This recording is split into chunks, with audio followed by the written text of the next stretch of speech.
but when he had patiently explained it, Lee just didn't get it. He'd smiled kindly and promised he would tell her another time when her brain had matured and could encompass it. That had really irritated her, especially if it turned out to be true. The big plot screen over the physical viewports showed 9 ships, more than when they had started this voyage. 2 were Lee's private property, the heavy cruiser Retribution and the deep space explorer, the Champion William.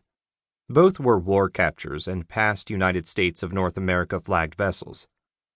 Gordon had seized both while making war on the USNA for his clan of Redtree. The mothers of Redtree had sold both off to Lee as unsuitable to their use. For commerce, they had retained some merchant vessels. The captured USNA destroyer renamed Sharp Claws they also kept, feeling the smaller warship cheaper to operate and suitable to a clan with merchant ships.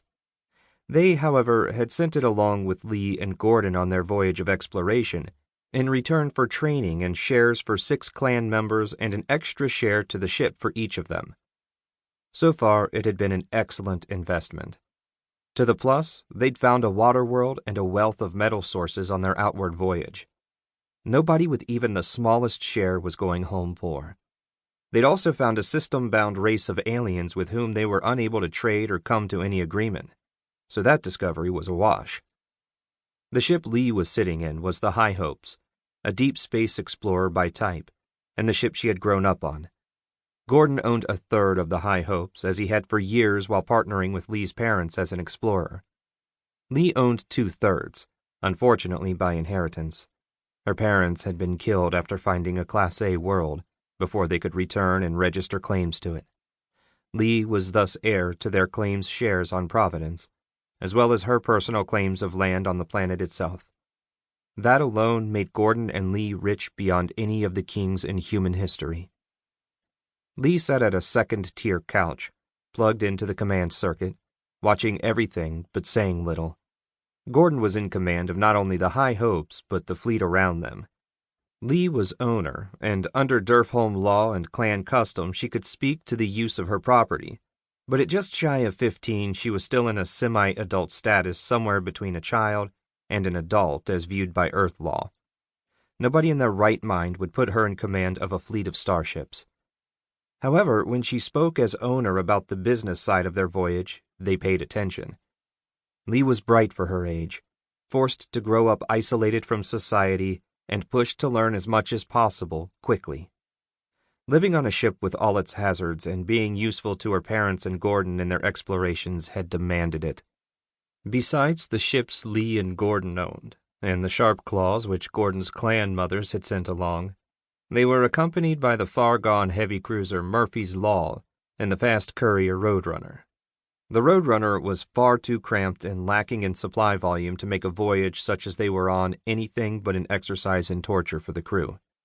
It had been grappled to the Murphy's Law most of the voyage out, and now would be on the way back home, too.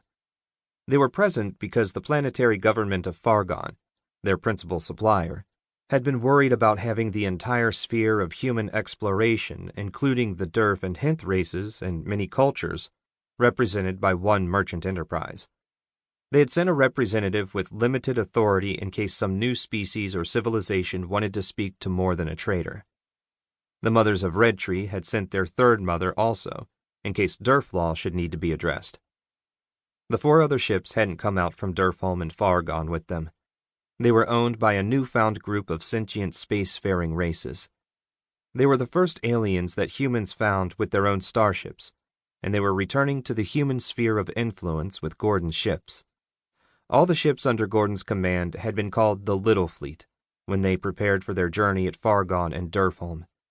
If they kept adding ships like this, the name would be silly pretty soon. The Little Fleet had quickly gotten involved with the internal affairs of these new people, the group being in something of a crisis. They had just experienced a long period of mutual exploration and growing commerce. That due to the fact they were more cooperative rather than aggressive. They didn't even arm their ships. That had been spoiled by the discovery of an aggressive race they labeled biters, who stopped the others' exploration and threatened their commerce by preying on their ships. This new group had been very interested in trade, and especially in buying weapons.